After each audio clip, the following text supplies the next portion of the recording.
quarta-feira de cinzas é um meio feriado, né? Uma categoria bem específica. E a maior parte das empresas volta a labuta a partir do meio-dia. Só que como você ficou já meio-dia sem trabalhar, você tem que ir pro trabalho já almoçado. Sim. Meio-dia. Então é um dia que o melhor modelo de negócio que existe é aquele que vende brunch. Sabe o que vem de almoço no café da manhã? Muito bem analisado. Parabéns. Eu vou trazer uma outra análise. O trabalho, a labuta da quarta tarde é uma grande mentira. É uma mentira. É uma grande mentira. É uma mentira. As empresas tentam fingir que estão trabalhando e os funcionários, então, nem se falam. Não, só tocando de lado. Só tocando de lado. Você manda mensagem no Teams. Mas e a gente? Dê mais um. Tamo aqui. Tamo aqui. Não dá pra mentir. Nós estamos aqui. Estamos aqui. Show me, mano.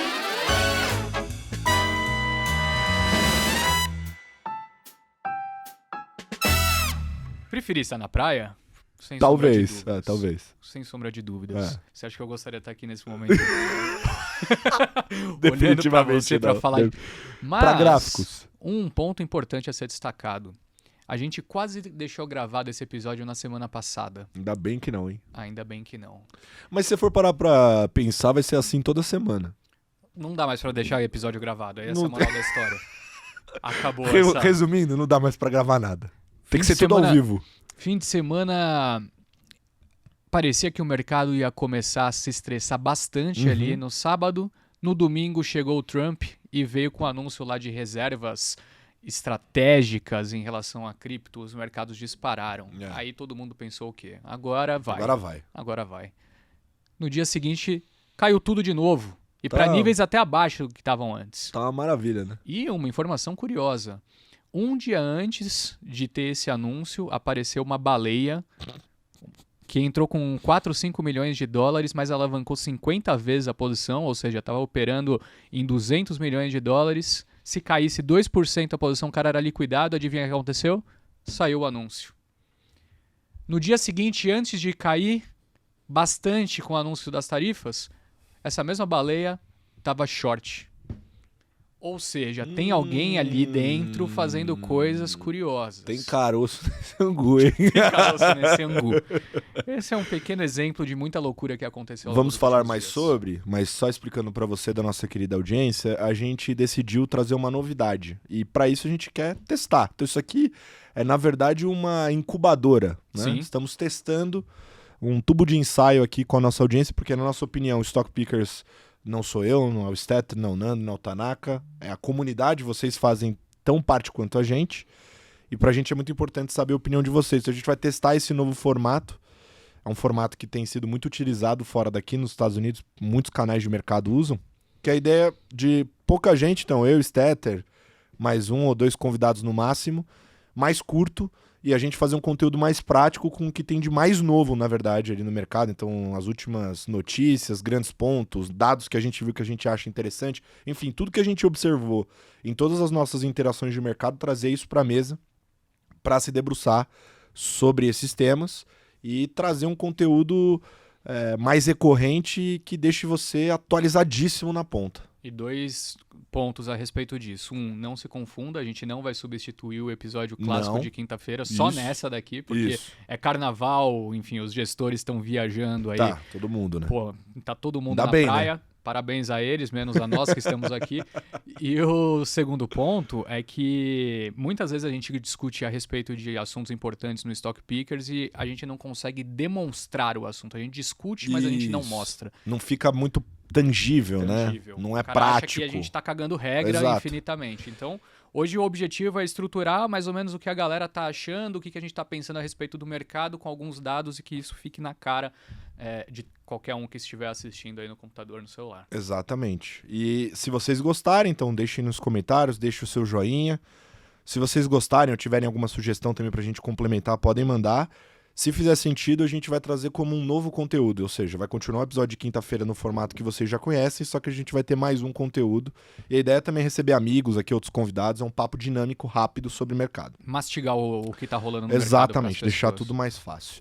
E acho que vale rapidinho, só para não tomar muito mais tempo, explicar porque eu acho que nem todo mundo da nossa audiência conhece um pouco do que a gente já fez, né? E aí por que a gente consegue fazer isso. Eu lembro que o nosso antigo chefe, né, o Sérgio, um abraço pro Sérgio. Grande abraço, Sérgio. O Sérgio, ele falava, pô, o mais bacana do Stock Pickers é que qual é a mesa de bar que você gosta de sentar para ouvir uma conversa? É entre pessoas leigas, com pessoas que dominam, são especialistas daquele assunto, ou uma conversa entre especialistas que você senta na mesa para ouvir? E ele falava, pô, a conversa mais legal é essa.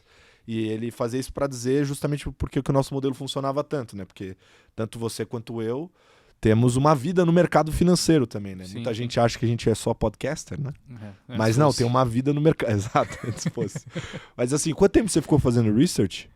Somando as duas passagens em lugares diferentes, praticamente uns 3 anos. Foram 3 anos, né? E aí você fez tanto a parte setorial específica de empresas da Bolsa. Isso. Foi na época que eu era estagiário no Bank of America, lá no setor de bebidas, alimentos e agronegócio, e depois na Guide, Aí na Guide você foi mais generalista já, né? Fazia Isso. carteira. Era um trabalho mais de varejo, né? Então Aham. olhava de cima para praticamente todas as ações, os mercados, criava carteira no Brasil, fora small caps, dividendos. Pô, e a gente em 2020 teve uma performance super legal. No ano de pandemia, tinha aquele ranking do valor, a gente ficou Sim, em segundo lugar segundo naquele lugar. momento, com um retorno de, sei lá, 45%, 47% no ano. E Muita você gente era um dos sofreu caras que estava bastante. por trás. Eu e o Chapa, que era meu chefe, não sei se chegou a conhecer, Luiz Óbvio. Salles. Um abraço pro Chapa. Grande Chapa. Grande Lá Chapa. no Fator hoje em E aí dia. depois você veio pro Infomoney, e no Infomoney você faz a mesma função, que é, você não é mais analista, porque no Infomoney não pode ser caso de análise, mas você é um especialista de mercado. Então exato. você acompanha... Acompanha, tento traduzir, tento esmiuçar. Esmiuçar. Esmiuçar Isso as daí. questões do mercado. Exatamente. E pra quem não sabe também, ele é muito forte no Twitter, né? Você já foi top 10 Ambima, inclusive. Já. Estamos voltando aí com força esse Tô ano. vendo Vamos ver que o próximo ranking que que você tá acontece. meninão. Sigam @economestep. E Muito bem. fale sobre você, meu querido. Não, eu Paulo. também, eu fiz... minha carreira inteira na XP, Uhum. eu fiquei 2 anos como assessor de investimentos, que foi bom, porque eu conversei muito com o investidor pessoa física na ponta, com a PJ também, menor, eu falei muito, PME ali. Então eu fiquei 2 anos fazendo isso. Depois eu fui pro Research também, onde eu fiquei quase 4 anos. E a maior parte desse tempo foi no time de estratégia. Que cada setor de análise é como se fosse um legume. Uhum. No time de estratégia a gente fazia a sopa. Aham. Que era mais ou menos o que você fazia na Guide, né? Uhum. Então a parte das carteiras, mas era carteira de alocação, carteira de bolsa, carteira de fundo imobiliário. Uhum. Tinha o time que cobria FIIs, mas a gente sentava lá e falava, bom, já que o Montava. cenário é esse, vamos montar mais ou menos desse jeito, pegando os inputs desses É times bom que que você faziam esse trabalho. aprende sobre tudo, né? Era isso, eu era um generalista, fui generalista no Research o tempo todo. Uhum. Só um período no início pequenininho que eu fiquei mais focado em fundos, mas depois já fiquei generalista de fato. Sempre acompanhei muito bem a indústria, né? Aí depois eu fiquei quase 2 anos e meio no Infomoney sendo especialista de mercado junto com você, Uhum. que é basicamente o que você faz hoje, fora as outras funções, né? E mais focado também no Stock Pickers contigo. E agora, recentemente, eu fui pro banco de atacado, né? E aí lá eu faço 2 coisas. Eu sou responsável pelo canal Assets, Uhum. então é o canal que é responsável por atender as gestoras como clientes do grupo, né? Visão banqueiro das gestoras, então eu sou o banqueiro das gestoras. E basicamente, então, eu falo lá com o Stuberger, Stuberger, esse hedge aí, ó, pode ser melhor, hein? Você tá fazendo via futuro na B3, vamos fazer no NDF? Cara, Coisa do tipo. Então, Maneiro. trabalhando estruturas financeiras para tornar os fundos mais eficientes, sim. né? Uhum. Trazendo bastante solução ali para os fundos. E portfólio specialist também. Então, eu dou suporte para o time do institucional, que atende as fundações, fundo de pensão, tipo Petro, Uhum. Supervi. Uhum. Eu dou um suporte técnico para eles de mercado, para pensar nas alocações e sugestões de investimento para o maior bolso do mercado. Então, é isso, Então, sinteticamente. Pra você que achava que nós éramos Né? simples cagadores de regra, A gente é cagador de regra com alguma coisa por um trás. pouquinho de alguma embasamento. Não é coisa. muita coisa Não é também, muita não. coisa também, não. Humildemente não é muita coisa, mas para vocês entenderem um pouquinho da nossa história. Vamos falar de mercado, meu querido, cola comigo. E eu vou te falar, foi um pouco difícil conseguir montar isso daqui, porque, cara, onde a gente olha tem coisa interessante pra ser dita, né? Até antes da gente começar o programa, eu fui rapidinho no banheiro, porque ficar apertado durante o programa não é legal. Abri o Twitter e tava lá, café sobe pelo 3º dia Pronto. consecutivo. Falei, aqui tinha Já- alguma já pauta. tinha alguma coisa. Dá pra brincar com isso. Urânio no menor preço desde, acho que setembro de 23. Petróleo, menor preço desde 21. Exatamente, abaixo dos $70 o Brent, risco de recessão nos Estados Unidos, muita coisa acontecendo. Eu acho que é legal a gente começar falando sobre esse Vamos. da recessão, que foi o que assustou o mercado enquanto a gente Vamos estava lá. na vibe do carnaval. Sim. Esse é um dado de atividade do Atlanta Fed. O Fed tem vários, né, Tem vários Feds. tem vários Feds espalhados pelos Estados Unidos. Esse daqui vai fazendo um tracking da atividade conforme o tempo vai passando. E olha essa linha verde, que loucura, né? Impressionante. O que aconteceu aqui? Em apenas 4 semanas, o Atlanta Fed revisou a projeção do PIB dos Estados Unidos para o primeiro trimestre de mais 3,9% para menos 2,8%. Então tá todo mundo meio que se perguntando o que raios está acontecendo, o que a gente não está conseguindo observar direito. E aí, isso naturalmente começou a gerar medo, né? Os investidores que já estavam vendo vários ativos, e depois a gente vai mostrar alguns outros gráficos aí na frente, nos seus highs históricos, mas com perspectivas negativas, ou melhor, com alguns receios do ponto de vista técnico, fundamentalista, até do ponto de vista político, né? Então, vários alertas de tipo, porra, a gente não tem onde investir, mas isso daqui tá estranho, o que a gente faz agora? E aí bastou um dado de atividade mostrando que talvez um risco de recessão pode vir a reaparecer, né? Aquela história de no lending pode morrer depois de muito tempo. Cara, a gente ficou muito tempo nessa novela, né? De hard landing, soft landing e no landing, né? O mercado ficava mudando esse mood e isso ia mexendo nos preços. Aí a galera meio que esqueceu isso. Tipo... Aceitou o no landing. Cara, não tem assunto aqui, no landing e tal, não tem pouso, aceitou, e aí agora pode voltar, porque a economia americana tá mostrando esses dados já iniciais que demonstram uma desaceleração, né? E isso preocupa muito, porque uma mudança significativa aqui pode ser que, não necessariamente pro S&P como um todo, a gente vai mostrar depois, pelo menos os gestores brasileiros ainda não estão nessa ponta, não o S&P como um todo, mas vários setores podem ser afetados, aqueles ligados a consumo, por exemplo, enfim. E como a Bolsa Americana se tornou quase que um ativo de defesa, tem muita coisa aí que talvez esteja num valuation acima, meio gordinho, e aí pode virar alvo de venda agora. Fácil, né? Alvo fácil, porque tá todo mundo posicionado. Eu ouvi um tweet do Ferreira ontem. Ouviu? Eu vi um tweet do Ferreira no Twitter, obviamente, ontem. Um abraço, ele destaca exatamente isso, né? Quando ele fala de coisas importantes que está acontecendo. Primeiro, a parte das tarifas, que já a gente comenta mais a respeito, mas essa parte de atividade. E ele destaca o seguinte: alguns economistas conhecidos, como Mohamed El-Erian, que até participou, né, da última Expert, já revisaram as suas probabilidades de recessão americana de 10% para 25% a 30% atualmente. Então é um ponto importante. E, por outro lado, se você se lembrar, no último governo Trump, sempre quando o mercado caía, o pessoal falava que ele anunciava alguma coisa para a bolsa voltar a subir, né? A famosa Trump Put. E o Ferreira destaca isso também, ele fala assim: era evidente que o presidente americano não gostava de ver muita volatilidade na bolsa americana e tendia a anunciar medidas favoráveis ao mercado quando havia quedas expressivas. Nesse mandato, porém, não parece que o S&P 500 é uma grande prioridade para o Trump, que está seguindo seu plano eleitoral sobre as tarifas.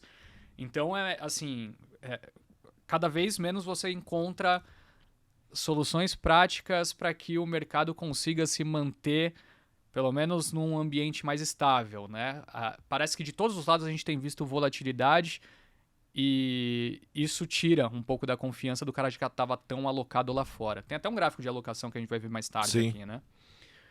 Vamos mostrar então como que as pessoas estão se sentindo, então como o mercado está se sentindo a respeito desse momento, o mood do mercado. Olá. Que é um pouco do que você estava falando agora, né? Exato. Esse daí, para quem não sabe, é um índice de medo e greed, como que a gente traduz mesmo? Ganância. Na literal seria, mas vamos colocar pessimismo e otimismo aqui. É isso. É um gráfico que vai de 0 a 100, e aí como vocês podem ver, de 0 a 25 é extremo medo, de 25 a 50 medo, 50 é neutro, de 50 a 75 otimismo, e ali esse restante é muito otimismo, né?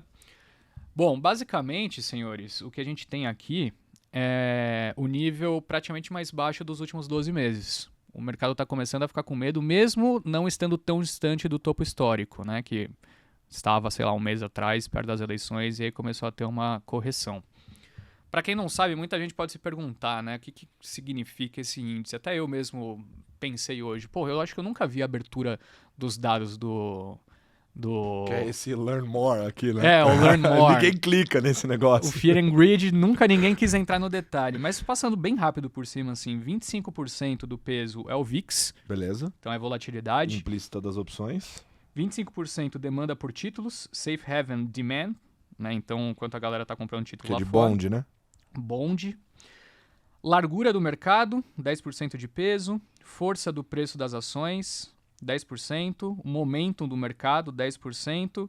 10% de junk bond demand, né? Então a gente está falando de demanda de bonds, aqui a gente está falando de bonds com risco. Isso. E 10% como se fosse uma pesquisa de sentimento, que é basicamente a divisão ali de put sobre o call ratio. Então é um monte de medida técnica que os caras juntam e entendem como que o mercado está sentindo. Está se sentindo. Beleza. Exato.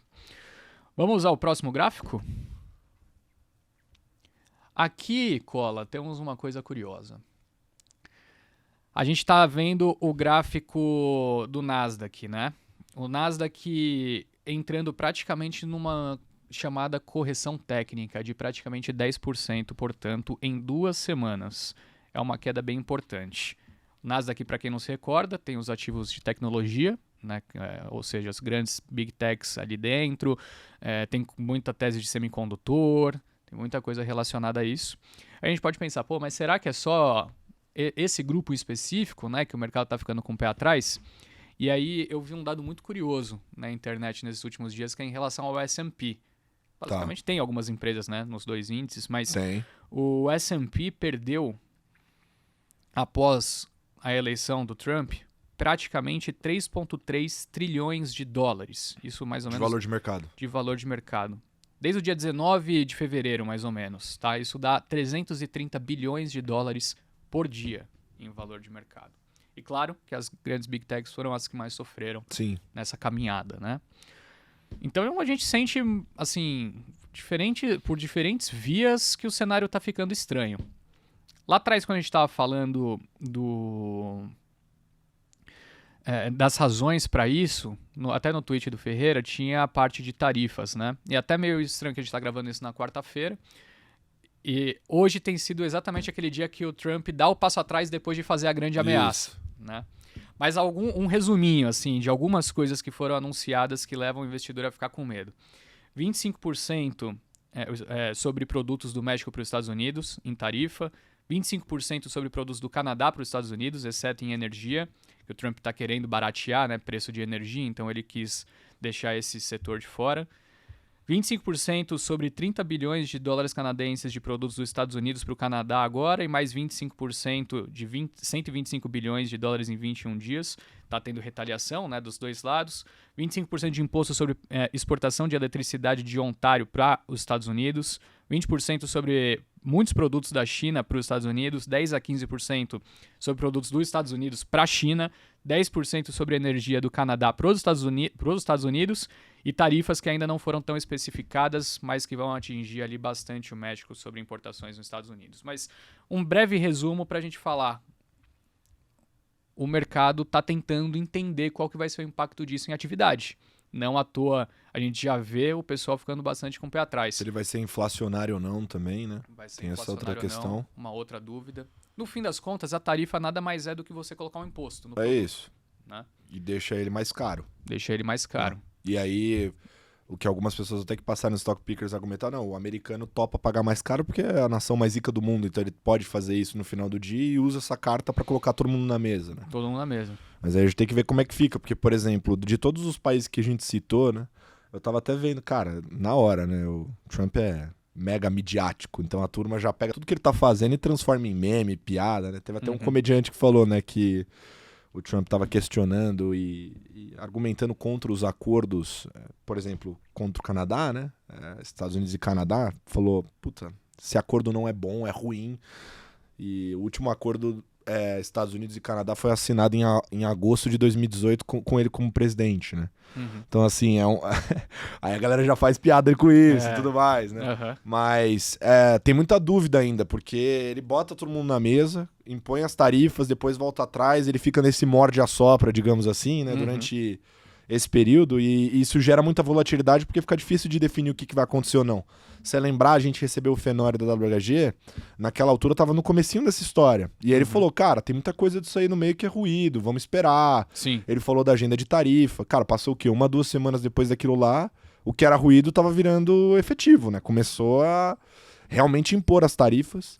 E pelo que fica ali no jogo de cartas, parece que ele consegue conversar um pouco mais com todo mundo, menos com a China. Acho que com a China, o que a gente vê do mercado ali é que realmente o risco é muito maior das tarifas ou até aumentarem, né? Sim. Em cima dos chineses. A embaixada chinesa soltou uma nota ontem falando que está pronta para tratar os Estados Unidos da mesma maneira como os Estados Unidos o trata, independentemente da guerra que estiver disputando. Se for guerra comercial, guerra tarifária, e eles destacam depois, ou qualquer outro tipo de guerra.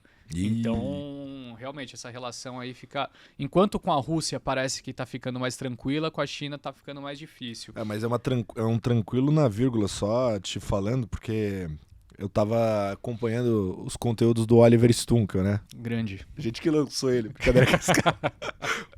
Beijo, professor Oliver, gente boa demais. Aliás, quando estiver aqui no Brasil, avisa que a gente tá louco pra te entrevistar de novo.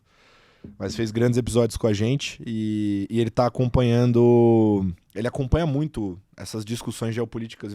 Ele vai em todos os eventos, né? E aí eu fico pegando lá os resumos que ele faz, que são muito bons. Recomendo pra todo mundo, inclusive. E aí o último que ele fez, né? Tá rolando uma conferência, se não me engano, na Alemanha, agora. Eu não lembro exatamente onde tá acontecendo. Mas ele comentou como é que os países europeus estão discutindo essa questão de Rússia e Ucrânia e o Trump e os movimentos dele. Cara, sinteticamente dizendo assim, o europeu tá cagando na calça, assim, tá com uma sensação de que precisa investir de novo, se armar de novo.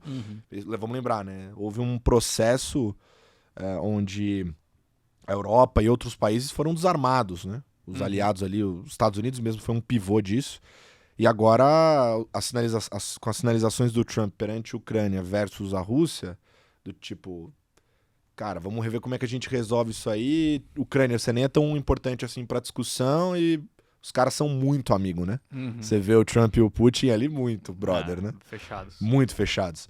E aí, isso dá um medo ali na zona do euro de, putz, e se o Putin quiser avançar com essa agenda? E se ele quiser recuperar o que foi a União Soviética? Será que ele tem essa dor? Né? Afinal, a fronteira, quem tá ali na cara do gol é a Europa, né? Os Estados Unidos vê a distância. É interessante destacar, eu vi nesse fim de semana, e aí eu posso estar cagando uma bela de uma regra, mas... Parece que a União Europeia deve fazer um investimento de mais ou menos 800 bilhões de dólares em defesa, um investimento que eles não faziam há muito tempo, que é mais ou menos o mesmo orçamento que os Estados Unidos têm no ano. Os Estados Unidos é $1 trilhão por ano. Muito próximo. Mas a Europa não fazia isso há muito tempo. Muito tempo. Né? Então você vê que realmente... E por isso tem muita gente investindo nisso. Tem um grande amigo meu, grande abraço aí, Pedro Matalani, que ele só fala de um ETF de defesa, que chama Shield. E mesmo com essas correções nos últimos dias no mercado, ele continua lá em cima, se segurando. E aí acho que tem Palantir, né, algumas empresas que estão aí na moda desse mundo, mas é uma tese. Mas dá pra seguir os calls do Matalas ou não? De vez em quando. De vez em quando. Ou é 8 ou 80. Tá bom. Assim que a gente gosta. Mas fala aí dessa questão gráfica interessante, a parte de baixo. Né? Só para matar que a gente estava falando das tarifas, né, que justifica até boa parte dessas correções, o Trump, aparentemente, ele usa como realmente uma arma, né, a tarifa. Então ele quer que a entrada de fentanil para os Estados Unidos seja reduzida. Fentanil é o que é utilizado para fazer aquelas drogas com opioide. Aqueles vídeos que você vê do pessoal... em Los Angeles, parecendo um zumbi, Sim. É muito por conta disso. E o que ele discutiu com o Trudeau nos últimos dias é que os esforços feitos pelo Canadá não têm traduzido no resultado que ele gostaria, então as tarifas vão de fato ser executadas por enquanto. Mas o mercado não consegue concluir qual que vai ser o impacto, porque do dia para a noite ele pode chegar num acordo, como aconteceu hoje, né, os veículos, os automóveis que iam ser taxados, ele vai agora adiar por mais um mês, as 3 maiores montadoras, né? E isso já fez o mercado voltar a andar. Então, todo mundo, os investidores, não estão conseguindo interpretar qual que vai ser o próximo passo. Sim. Sinônimo, porque fica um vai e vem, é vol, né? Sinônimo de volatilidade. É isso. Esse gráfico do Nasdaq mostra um pouco disso. Vamos passar para o adiante, Nando, por favor? Porque aqui a gente entra numa comparação bem interessante do que está acontecendo hoje em dia. A gente está falando de tarifas que podem impactar a atividade. A gente está falando do mercado de tecnologia que sofre com tamanha incerteza, lembrando que todas as empresas já estavam praticamente no high histórico antes das eleições. Atividade, basicamente proteção, né? Medo, defesa, investimento em defesa, a gente comentou também. E aí quando a gente pensa, qual que é a grande empresa de tecnologia nos últimos tempos que tem valorizado, que todo mundo ficou com uma dor de corno fodida, né, de não ter na carteira? NVIDIA. Esses dados eu acho que são até o fim de semana, tá? Pode ter alguma diferença quando vocês olharem. Tá bem parecido. Tá bem parecido. Se vocês compararem a performance dos últimos 12 meses da NVIDIA com o do ouro, que é um ativo que normalmente tem baixa volatilidade, o ouro está subindo mais. 38% de retorno nos 12 meses, NVIDIA 37%. Quando eu olhei para esses números, eu fiquei impressionado. Eu estava vendo já há muito tempo, quase todo dia, né, o ouro batendo recorde histórico em termos nominais, subindo mais de 50% em 14 meses. Se você abrir mais tempo, tem mais alta por trás, né? Os bancos centrais de todo mundo comprando pra caramba. Só que quando você coloca nessa comparação e vê o ouro, que tem beta baixíssimo, subindo mais do que a NVIDIA, que é um dos maiores betas, imagino eu, não tenho esse número de cabeça, mas com certeza é maior que um. Eu acho que isso traduz boa parte do que o mercado está sentindo. O que a né? gente acabou de falar até aqui, basicamente. É uma foto aqui. É uma foto surreal, na minha opinião, principalmente para quem se pega desapercebido, né, a respeito do que está rolando. Sim. Boa. Indo adiante, vamos adiante aqui com o nosso gráfico. E aí, qual que é o negócio, Cola? A gente trouxe a Tesla como um exemplo, né? Um exemplo do que está acontecendo nesse universo, mas pensa que S&P, Nasdaq, como a gente já mostrou, várias outras Big Techs estão passando por uma situação similar, que as empresas estão negociando muito próximos da média móvel de 200 dias, que é uma das principais métricas de resistência que tem no mercado.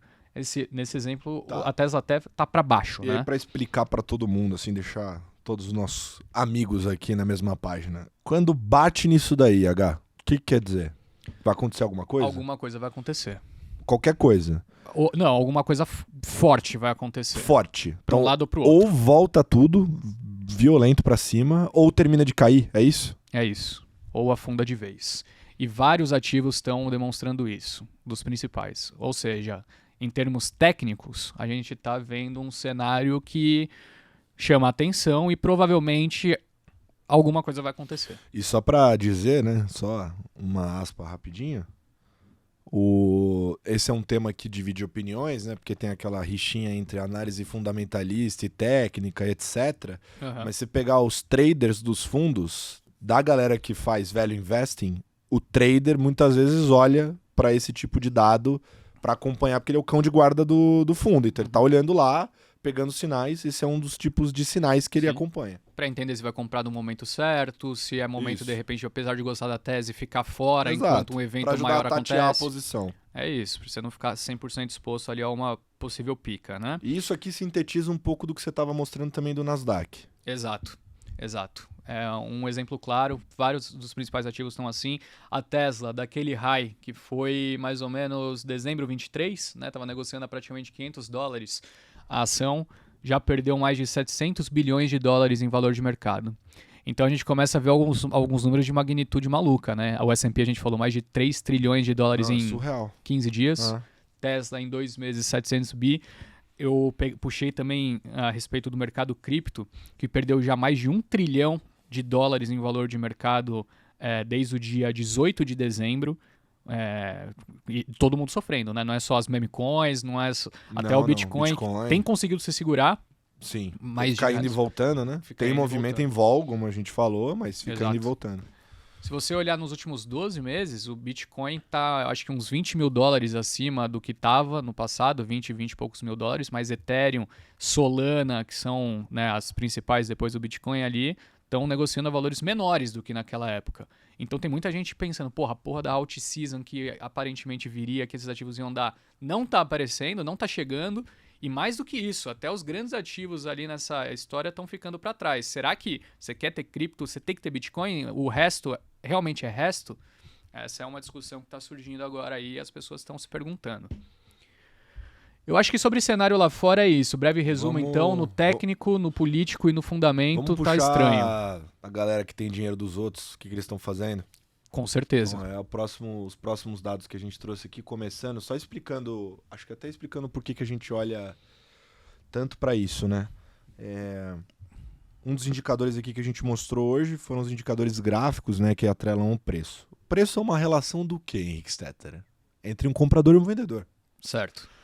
Se tem mais vendedor do que comprador, meu amigo, o preço cai. Uhum. Se tem mais comprador do que vendedor, o preço sobe. Ponto. Sim. Aí depois você vai lá colorir esse quadro com notícia pra explicar o porquê que caiu, porquê que subiu. A maior parte das vezes era só porque tinha mais vendedor ou mais comprador, amigo. O movimento se explica por isso.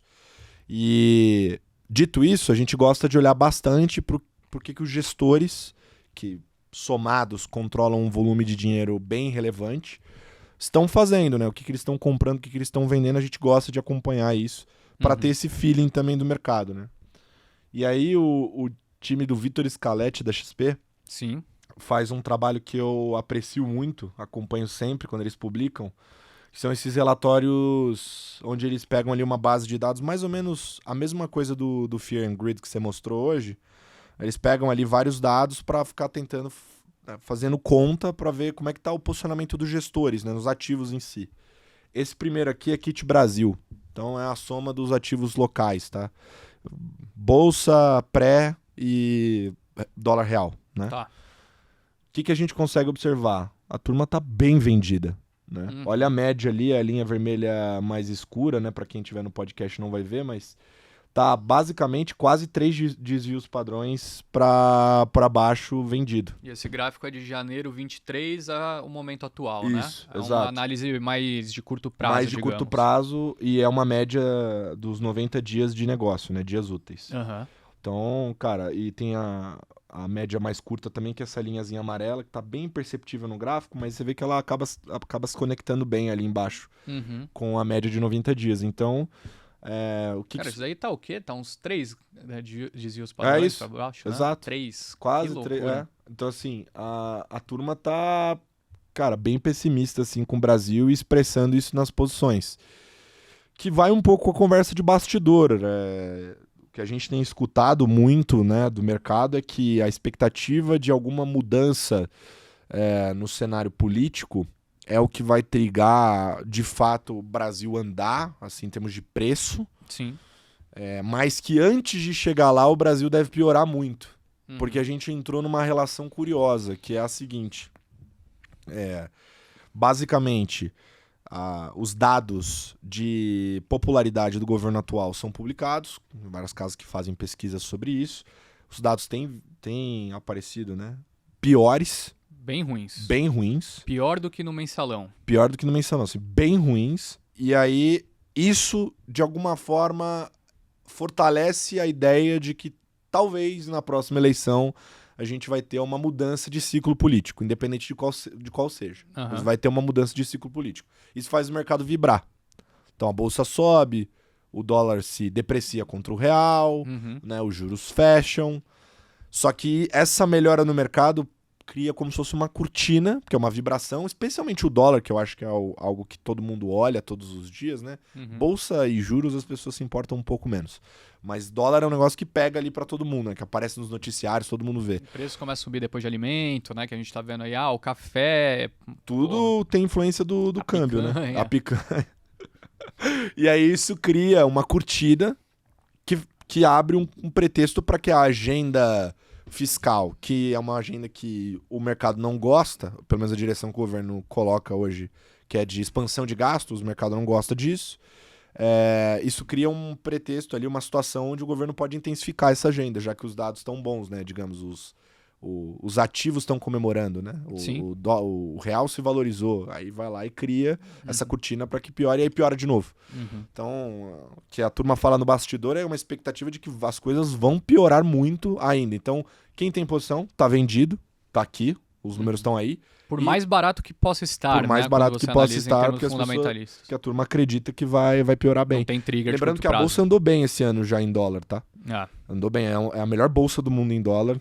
Se Bolsa bem do que Brasil deve ter corrigido agora um pouco, corrigiu né? um pouco Chegou agora, a mas bater quase até então. 130 mil até e tá uns 123 agora. É isso. Então a gente Mas o entrando... dólar fechou de fato, né? Exato. Então, em dólar deve continuar bem. Exato. E aí, dando sequência aqui no que a gente E aqui, trouxe... só uma dúvida Fala. antes, Cola. Você que tá aí na ponta falando com os caras, do Kit Brasil, como que tá o sentimento para cada um desses itens? Cara, eu acho que bolsa é menos o cavalo, porque... Cara, a bolsa tá um cachorro morto, né? Então, o upside risk, né, que é você ficar vendido e correr risco do negócio subir, é muito grande, né? E Sim. tem pouco pra ganhar ficando vendido. Então, a maior parte dos gestores... Eu acho que se for explodir os dados do Scalete aqui, que ele não manda isso estourado pra gente, mas se for explodir isso aqui, com certeza vai mostrar que as principais posições estão em câmbio. Câmbio eu acho que é o primeiro cavalo. A galera tá comprada em dólar, em detrimento do real. Tem um gráfico que a gente vai mostrar um pouco disso depois, né? Então vai mostrar isso bem.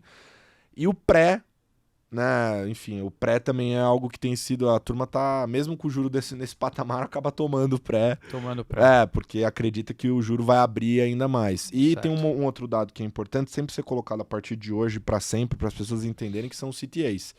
São aqueles hedge funds que são quants, os robozinhos. Sim. Cara, eles estão fazendo muito preço. Todo mundo ligou modelo para acompanhar sinal, para saber aonde o CTA está posicionado, porque por mais que você tenha a tese mais linda do mundo, se você tiver contra o cara e esse fundo começar a fazer preço pro outro lado, cara, não importa a sua tese, você vai se ferrar.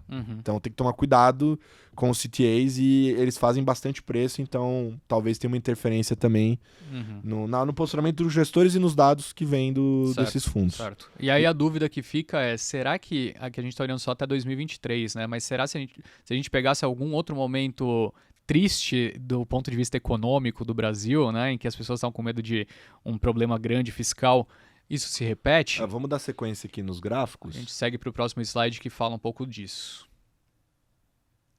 Olha lá. Basicamente, de 2016... foi cara, o momento... esse zoom out é lindo, né? É lindo. Então, assim, 2016, né? O que aconteceu nessa época aí, Henrique Stetter? Papo de 2015, 16. impeachment. Exato. Olha como tava o posicionamento de Kit Brasil naquela época, né? E olha como tá hoje. Né? É muito próximo, ou pior até, pelo menos na série histórica que a gente pegou aqui, né? Até 2016. É um pouquinho pior. Um pouquinho pior. E dos últimos, de lá pra cá, é disparado o pior momento, né?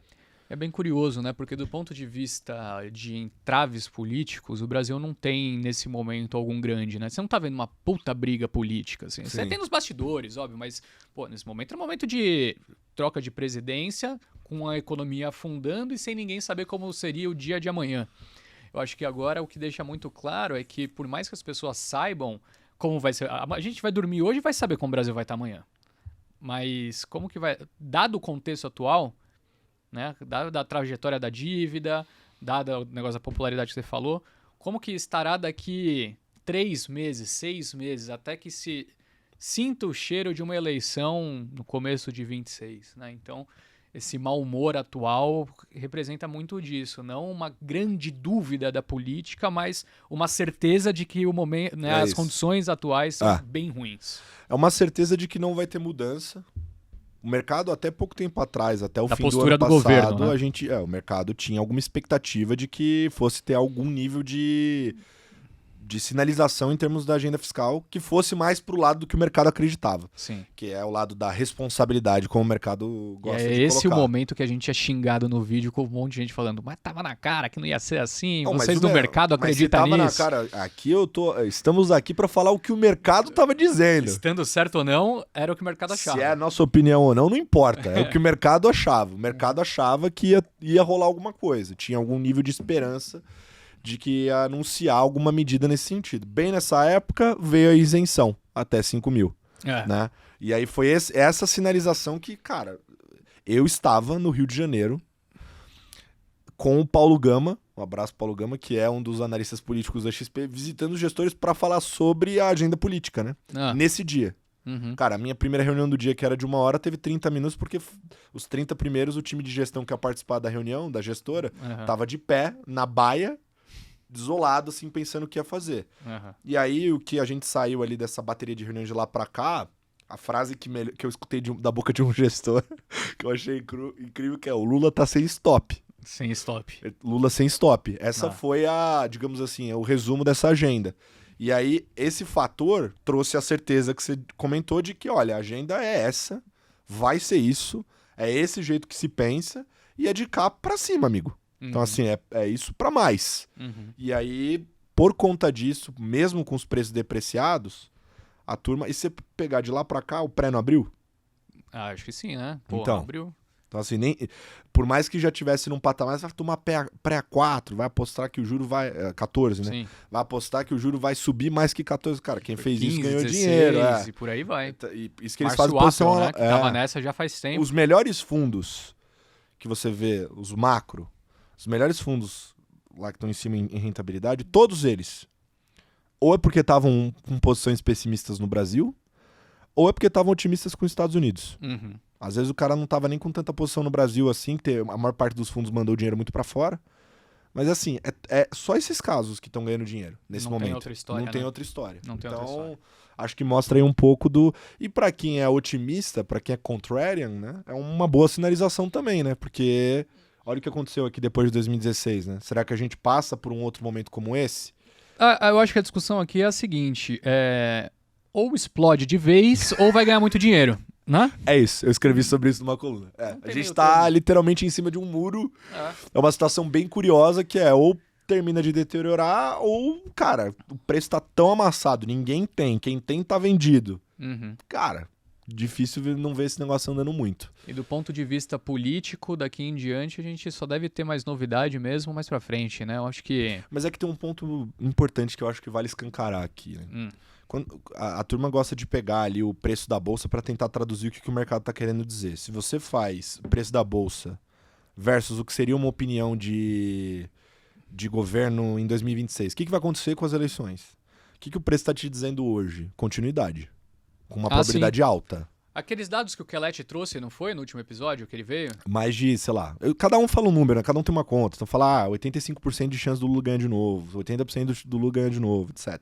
O que importa pra mim um pouco pra cima e pra baixo, cara, tá muito longe dos 50%.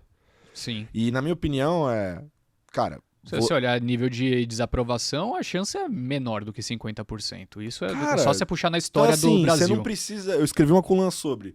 Você não precisa ser a pessoa mais inteligente do planeta, na minha opinião. As coisas podem piorar muito. Sim. Essa turma que tá vendida pode estar certa. No curto prazo pode ganhar dinheiro. Entendeu?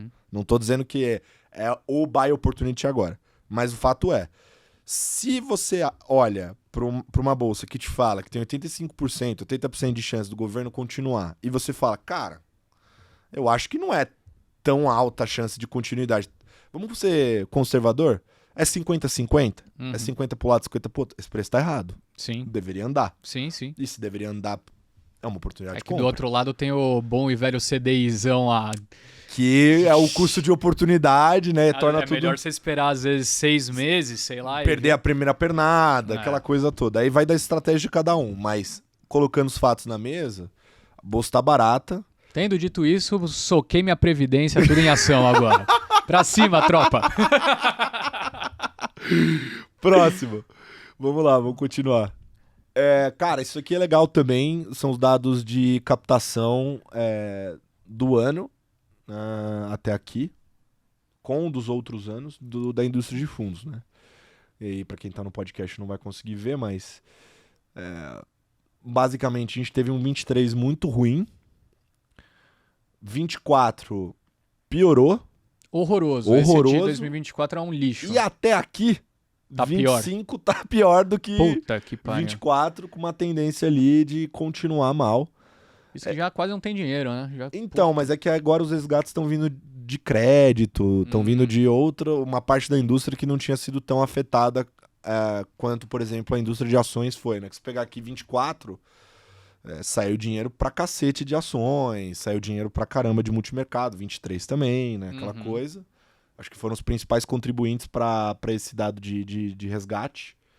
E aqui agora começa a aparecer uns outros nomes que estavam indo bem. O mercado de crédito teve uns soluços, cara, impressionante. Rodou uma cota num mês a 90% CDI, num fundo que era para dar 105.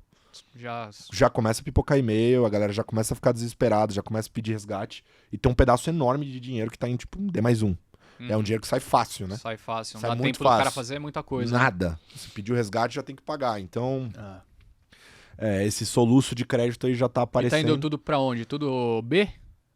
NTNB e título bancário.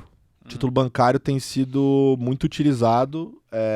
E, cara, que capta também ativos que não tenham volatilidade. Aí você fala, cara, não tem como, né? Todos têm. Mas tem estruturas do mercado que tiram essa vol, né? Então, por exemplo, COI é um exemplo. Fundo setipado é um exemplo que você consegue marcar o fundo na patrimonial, né? Então os ativos estão lá dentro, mas eles não estão sendo marcados a mercado. E aí você não sente. Aí a experiência de investimento fica mais suave, tranquila pro investidor. O cara não se assusta ao olhar o patrimônio dele na corretora caindo pra caralho. Que é assim, mas na prática, né? Ilusão de ótico. Sei lá, tipo, pra mim é a mesma coisa que dizer, quem não faz exame não tem doença, sabe? É a mesma coisa. Pra mim é a mesma analogia. Cara, marcar mercado seria fazer algum exame que te aponte algo. Pra bem ou pra mal, né? Sim. Outra coisa, quando você faz exame, você toma a decisão sempre que você faz exame, tipo assim, não, eu preciso fazer algum tratamento todas as vezes que eu fizer exame de sangue. Cara, vai ter muitas vezes que vai dizer que tá tudo bem, você não precisa fazer nada. Ou se você tá mal, mas você já tá tratando. Então, assim, as pessoas criaram um negócio de tipo, cara, eu não quero ver volatilidade. Se mexer o preço, eu me desespero. E isso pra mim é falta de educação financeira no final. Com uma completa bizarrice, mas que é fundamentada no sentimento da galera, porque... Não, o investidor, ele tem o direito dele. Tá uma merda, entendeu? O juro sair de 2 pra 15, pra 14... Cara, numa janela de tempo super curta. E ir pra 2 numa janela curta também é tipo assim, um delta de juros absurdo. Eu fico pensando o cara na ponta, que não acompanha que nem a gente que tá ali respirando esse troço, né? O cara abre lá e fala, que merda que tá acontecendo, Ele né? morre. O cara falou pra ele que renda fixa não varia, aí ele entra lá, vê o negócio, ele morre. O cara comprou B a IPCA mais 3,5, sabe? Dinheiro de 50 anos de trabalho dele lá, porra, se Então fuder. dá pra entender o porquê ele não quer ter a volatilidade, porque ele não quer ficar vendo esse negócio, porque também tu abre lá o aplicativo e fala, que desgraça, né? Mas o problema é a derivada disso. Você buscar só ativos que não tenham essas oscilações, você restringe muito seu universo de investimento, né? Você vai ter poucas opções para investir seu capital, que já é um problema. Dado que o que mais o mercado fez até aqui foi investir em novas opções, né? Segundo, que para você montar esse tipo de estrutura sem volatilidade, amigão, tem custo. Claro. Você There tá is no free pagando lunch. Você tá provavelmente pagando o cara pra não não tá ter vendo, vol. né? Você não tá vendo o custo, obviamente. Você tá pagando pra não ter vol, isso é óbvio. Assim, é a estrutura que eu tô te entregando. Tô te entregando um produto que não vai oscilar. Sim. Às vezes é bom. Pra alguns investidores faz sentido, sim, você ter esse tipo de estrutura na carteira. Mas às vezes você tá fazendo isso só por conta da falta de informação. E aí, você estudando um pouquinho, se habituando a melhor ao mercado, entendendo que não é toda movimentação de preço que quer dizer alguma coisa necessariamente. Aí eu acho que talvez seu leque de investimento aumente, tá? É mais essa crítica mesmo. Sem dúvida. Soltei Concordo os cachorros 100%. aqui. Mas dando sequência nos dados... E é o último, hein? A gente já vai pro último slide. Esse é o último slide. Cara, isso aí, H, é basicamente... É o que a gente tá falando agora, né? Só que aí a gente separou vários riscos de mercado. Então, são vários risk factors aqui, separados. onde tudo que está abaixo da linha 0 são posições vendidas e o que está acima da linha 0 são posições compradas, né? E aí os gráficos ficam picotando aqui porque eles ficam oscilando da banda de cima para baixo, né? Uhum. Mas aqui é para dizer, acho que os principais takeaways, assim, para quem tá vendo ou não o gráfico. Primeiro deles, olha a movimentação na posição comprada em dólar real, né? Que é um pouco do que a gente estava discutindo antes. Então, os gestores comprando, se dolarizando, seja diretamente, seja indiretamente, porque foi comprar um ativo lá fora e não quis redear a posição. Galera de cripto, tá? Cripto, se você for ver, quase todos os ETFs de bolsa local não tem nenhum em real, é tudo em dólar. Uhum. Então, mesmo com CDI nas alturas, né? Mesmo o pessoal com tá comprando, não faz tá porque posicionando em dólar. as casas que fazem esses ETFs muitas vezes acreditam que se você troca a moeda da cripto, você está alterando a composição do ativo. Sim. O cara que está comprando cripto quer estar Não, dolarizado. mas isso daí que eu tava falando do CDI não era nem em relação a cripto, é mais em relação a geral mesmo, né? Porque quando você tá com uma taxa... Isso, você deveria redear, talvez, para você pegar o cupom, porque o cupom tá jogando a seu favor. Exato, né? exato. O diferencial de juros joga a seu favor. Exato. Mas a galera não... O mercado te paga, né? Dólar forte, né? Tarifa, isso. Trump, Você bababá, quer trocar o dólar risco por uma fiscal moeda no Brasil. Exato, uma moeda forte contra uma moeda fraca. O mercado te paga um prêmio para você fazer essa troca. Total, Né? total. Assim como tem um custo para você ficar dolarizado. Uhum. Então, essa relação bem colocada aqui. Outra coisa que chama atenção é o SPX ali, que é o S&P, também aparecendo como destaque no crescimento de posições compradas, né? Então, a cesta US, digamos assim, a cesta Estados Unidos apareceu bem na foto aí. Na bolsa e na moeda. Na bolsa e na moeda. E a terceira questão que me chama bastante atenção é o petróleo. Ali o oil, que tava... Cara, olha lá como estava comprado o petróleo, né, nesse período recente. E caiu bastante a posição comprada aí, o ano de 2024 aí se destacando bastante com a posição bem comprada e essa posição veio caindo de maneira relevante ainda. Porque tinha muito risco de guerra, né, que as pessoas ficavam comentando, e etc. aí agora a gente tem, até que a gente tá vendo reflexo no preço, né, estamos na mínima desde 2021, mas com aparentemente as questões entre Rússia e Ucrânia se encaminhando para algum desfecho, né? E também sendo uma agenda do governo americano reduzir o preço do petróleo. Expandir produção Exato. onshore. Né? Então expandir a produção. 3 milhões de barris por dia, né? Era o 333, não era? Então expandir o onshore, tentar fazer esse jogo geopolítico para tirar as pressões externas e ajudar o preço a cair também, que é um driver de inflação, né? Afinal de contas, é componente relevante para transporte, entre outras questões, e energia empacotada, né? Então, tá aí também um dado que chama atenção, e aí quebrando os fatores de risco aqui para a gente se debruçar. Ou seja, a turma tá pessimista com o Brasil e otimista o Ibov tá aí na parte de baixo, né? Para quem não tá vendo, o Ibov se destacando na parte contrária do que a gente tá falando, junto com a T2, né? Exato. Os 2 anos aí da Treasury. E aí, trazendo essas semanas, foram semanas bem movimentadas para o mercado na parte qualitativa e não quantitativa. Quantitativa também a gente mostrou, né? Mas teve muita conversa, teve muita conferência, a turma se reuniu com o banqueiro, com todo mundo para conversar. E eu peguei ali uns grandes pontos que eu queria trazer aqui para compartilhar com você e com a turma, né? Que eu anotei ali, que eu acho que são importantes. O primeiro deles é essa questão do muro, que a gente acabou de falar, tá em cima do muro. Ou termina de descambar ou as coisas ficam boas, né? Cara, é a opinião um pouco do mercado também. Né?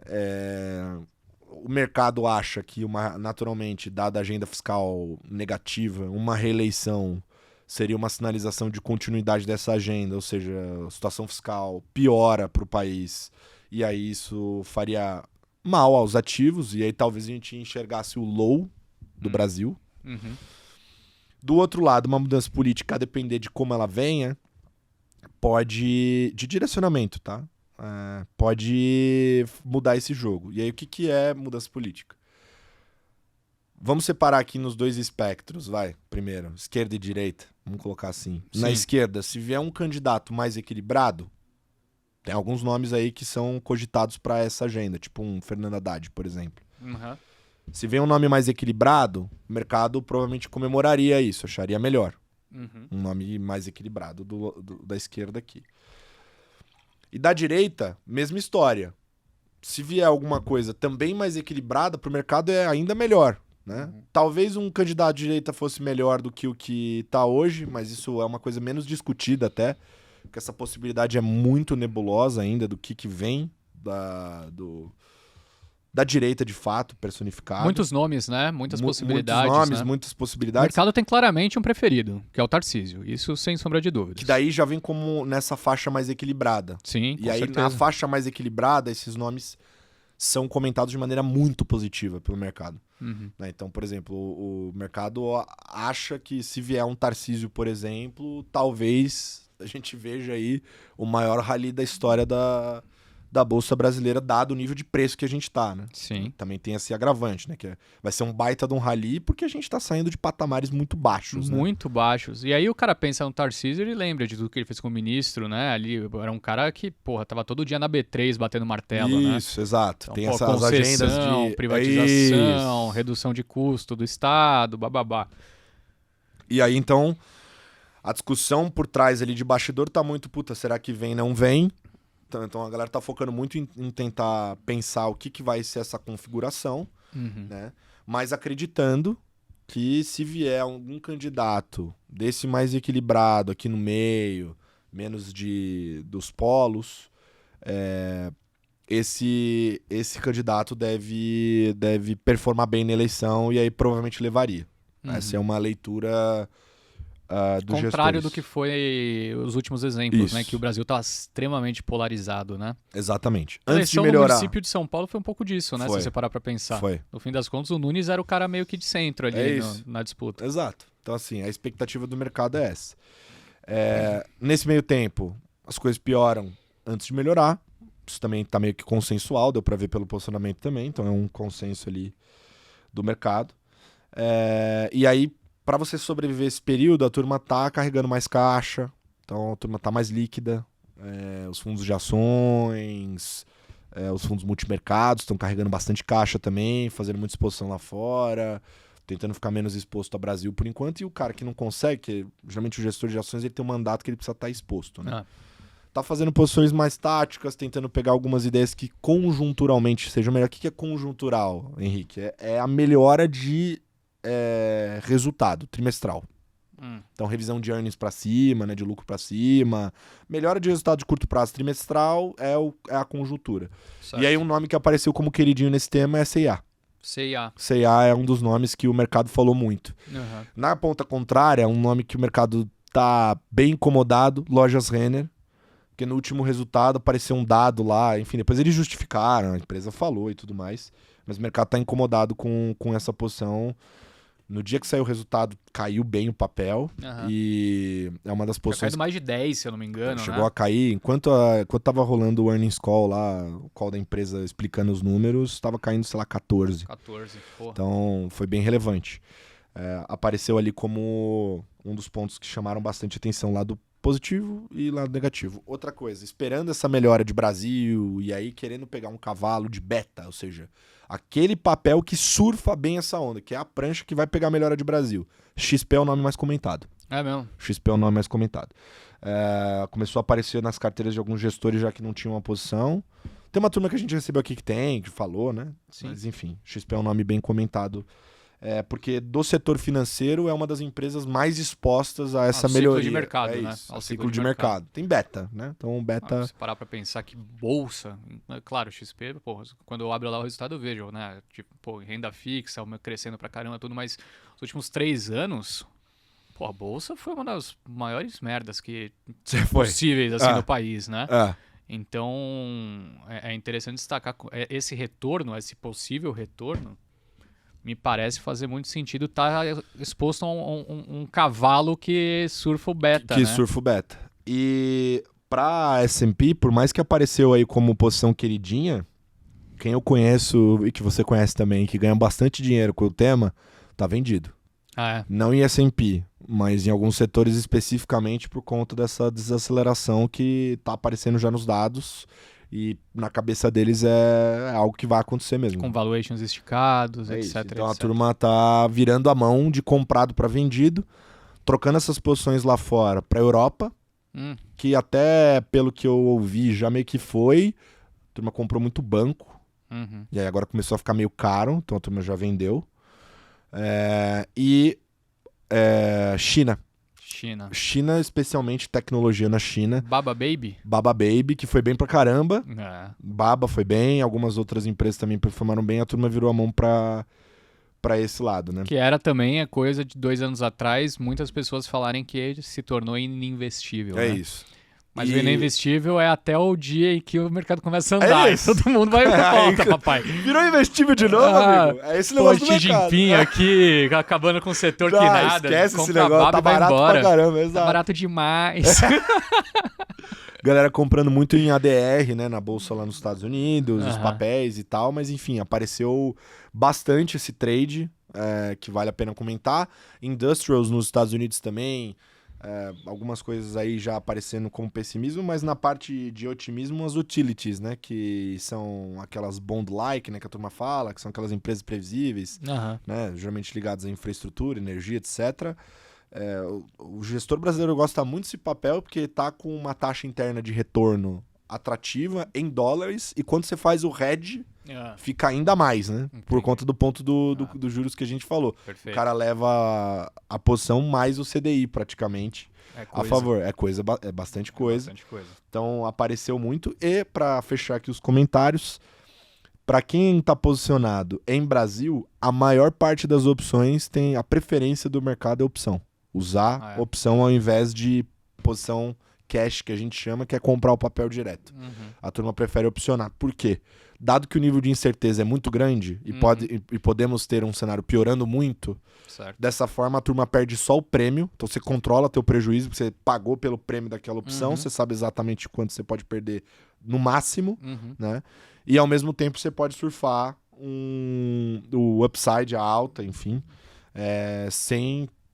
E na posição vendida a mesma história, né? Porque você tá nesse murinho, né? Então pode do nada vir um spike, melhorar, tá tão amassado, as coisas começam a andar e aí você perde só o prêmio também. E a vol imagino que não esteja tão alta agora, né?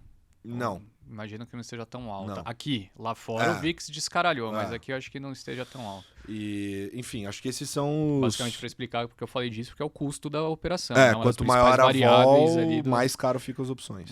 Porque maior a probabilidade de bater o strike, né? É isso. E com juros altos também, né? Exato. O cara gosta de deixar um dinheirinho em caixa. Exato. Então... Ó, que eu vou fazer agora, tanto é que o próprio... Ai, fechou? Que maravilha. Bom, acho que era isso, o resumo, né? Espero que vocês tenham gostado. Comprem Ibovespa alavancado. Bullshitamos até não querer mais. Esse é o resumo. Brincadeira, não faz isso não. Isso não é uma recomendação de investimento. Boa. Mas a ideia era fazer uma resenha mais solta, né, H? Trazer um pouco desses dados. Se vocês gostarem desse modelo, a nossa ideia é trazer mais dados, mais tweets, mais textos e notícias, coisas que a gente observa, que a gente acha que é interessante botar na mesa. Com uma frequência a definir. Uma frequência a definir, que a gente pensou inicialmente que seria semanal, poderia ser semanal, né? Pode ser quinzenal. Pode ser quinzenal. Aí vocês ajudam a gente a definir. É isso. Pra deixar você preparado aí com... E se a gente faz também com uma frequência alta, os episódios são até menores, né? Porque aí toda semana a gente já tá trazendo coisa. Exato. Coisa de aí 20, fica cada vez minutos. mais rápido. Exato. Hoje a gente fez um compiladão aí e deixou muita coisa de fora. Exato. Tinha bastante coisa. Exato. Esmiuçamos. Esmiuçamos. Essa palavra hoje. Esmiuçar. Esmiuçar. Então, anota aí você. Esmiuçar é a lição de casa desse episódio. Boa. Um grande abraço. Um grande abraço. Até mais. Até semana que vem. Tchau. Tchau. Show me the money.